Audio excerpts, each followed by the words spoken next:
I have a very interesting idea to share with you today. It takes place in the classical variation of the Queen's Gambit, which begins with the moves pawn to d4, d5, c4, e6. From here, both sides develop their knights. White brings the knight to c3, and black develops the knight to f6. In this position, the most common move for white is to develop the bishop to g5. In response, black typically plays bishop to e7, leading to the main line of the Queen's Gambit. However, white has a clever way to slightly trick black by changing the move order. Instead of immediately playing bishop to g5, white can first develop the knight to f3. While this fundamentally does not alter the overall strategy, since bishop to g5 will follow shortly, it can create a bit of confusion. In this position, one of the most common responses from black is to play bishop to b4, pinning white's knight. While this move is playable and even used by grandmasters, it is also a frequent mistake made by beginners. If you are playing this position as black, I would advise against playing bishop to b4, as it can lead to trouble if not handled correctly. This move creates a more imbalanced position where black pins the knight on c3. While this pin may look appealing, it introduces tricky variations that require a solid understanding of theory. When grandmasters play bishop to b4, they understand how to counterattack in the center. Beginners, however, often play it because it looks aggressive, pinning the knight, but without a proper follow-up, it can backfire. After black plays bishop to b4, white can respond with bishop to g5, pinning the knight on f6. Black cannot comfortably play bishop to e7 to break the pin, and retreating the bishop is rarely considered, leaving black in a difficult position. White, on the other hand, can easily castle, neutralizing the pin and gaining a stronger position overall. Let's consider this sequence. Black castles, white plays pawn to e3, black develops knight to d7, white develops bishop to d3, black pawn to c5, and then white castles on the king side, effectively neutralizing the pin on the knight. As a result, the pin never poses a real problem for white. Once white successfully castles, black faces a challenge in justifying the placement of their bishop. If black decides to exchange the bishop for the knight on c3, it would result in another positional mistake. Generally, a bishop is slightly stronger than a knight, and by forcing this trade, black helps white improve their position. After such a trade, white can recapture with the b-pawn, bringing it closer to the center and further solidifying control over the central squares. The doubled pawns on the c-file are not a real weakness for white, as they can be easily traded off later in the game. If black attempts to counterattack in the center by capturing the pawn on d4, white is well prepared. The pawn on c3 provides strong support, allowing white to recapture and maintain a solid structure. While the position is not outright winning for white strategically, black is already at a significant disadvantage. This position can be very dangerous for black because white has the two bishops, both of which are extremely powerful, controlling vast areas of the board. Additionally, white has strong central control with two pawns versus black's single pawn in the center. White also has open files available for the rooks, which can be utilized effectively after playing queen to c2 and doubling the rooks. This gives white a very active and dominant position, making it difficult for black to equalize. Now, here's an important strategic idea. Wait for your opponent to develop their bishop before capturing the pawn on c4. Why does this matter? As we know, black often doesn't need to capture on c4 immediately, or sometimes at all. However, if you choose to take the pawn, doing so after white moves their bishop forces white to lose a tempo. Here's how it plays out. Black can continue with normal development moves bishop to e7 while waiting for white to develop their bishop to g5.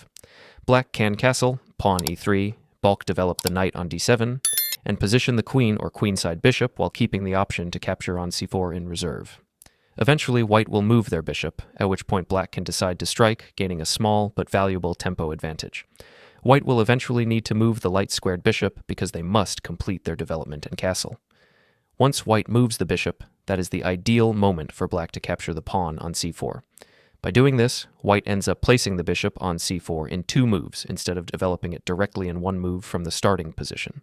This allows black to gain a tempo, which is a small but meaningful advantage. Another common scenario arises when black plays pawn to c5, aiming to counter white's central control. At some point, black may capture the pawn on d4, leaving white with a decision. Should they recapture with the queen, the pawn, or the knight? Recapturing with the queen simplifies the game, reducing white's winning chances, so it's not recommended. Recapturing with the knight maintains symmetrical pawn structures, leading to a slower, more positional game, while also allowing the knight to occupy a strong central square. If white recaptures with the pawn from e3 to d4, It creates an isolated pawn on d4, which lacks support from neighboring pawns. Over time, this isolated pawn can become a weakness, as black can target it with the knight, queen, and possibly a rook along an open file. White also gains certain advantages in this position. The semi-open file allows white to activate their rook easily, and the absence of a pawn on e3 frees the light-squared bishop to develop to active squares like g5 or f4. While the isolated pawn on d4 may be a weakness, white's pieces become very active, making this trade-off favorable. For black, a key idea to consider is advancing the queenside pawns. Black can choose a simple development plan for the light-squared bishop by playing pawn to b6, followed by bishop to b7. While this setup is solid, it often leads to a more passive position. Most of black's pieces remain confined to the back ranks, limiting their mobility and overall activity. This approach can result in a defensive posture, making it harder for black to seize the initiative in the game. For a more dynamic and aggressive approach, black can opt for the advance fan strategy. This begins with trading the pawn on c4, but only after white has developed their light-squared bishop. This timing is critical because it forces white to lose a tempo by having to reposition the bishop. After trading on c4, black plays pawn to a6, preparing pawn to b5. This move attacks white's bishop, forcing it to retreat and lose tempo, while also expanding black's pawns on the queenside to create more space and active possibilities. Once white's bishop moves back, black develops their light-squared bishop to an active diagonal, often b7. This positioning allows the bishop to exert pressure across the board and supports black's expanding queenside initiative, enhancing their overall activity. With pawns advanced to b5 and potentially b4, black gains additional options. The move b4 can be used to attack white's knight on c3, dislodging it from its strong central position. Additionally, black can consider pushing the pawn to c5, striking at the center and opening lines for the rooks and queen. This setup not only activates black's pieces, but also puts consistent pressure on white's position, ensuring black remains in the fight for the initiative. By choosing the advanced fan, black transforms a potentially passive setup into one filled with aggressive possibilities, ensuring their pieces are active and well coordinated for the middle game. Having the pawn on b5 instead of b6 provides black with more flexibility and better prospects for piece activity. The b5 square becomes a useful outpost for black's knight, allowing it to move forward into more active positions or support other pieces. Additionally, the pawn on b5 opens up options for queenside expansion with moves like c4 or b4, creating aggressive opportunities and providing black with more space. Overall, this setup gives black a dynamic and well-balanced position. Now, let's consider the role of the rooks. In the Queen's Gambit, it's important for both sides to place their rooks on the c-file and d-file, as these files are either already open or are expected to open soon due to potential pawn exchanges. White often begins by placing a rook on c1, followed by moving the queen to e2, clearing the d1 square for the other rook. This setup ensures that white's rooks are well positioned to exert pressure along these central files. Black can adopt a similar strategy. After developing their pieces, black can play rook to c8, preparing to contest the c-file. Once white places their rook on d1, which often creates opposition against black's queen, black can simply move the queen to a safer square and then place their other rook on d8.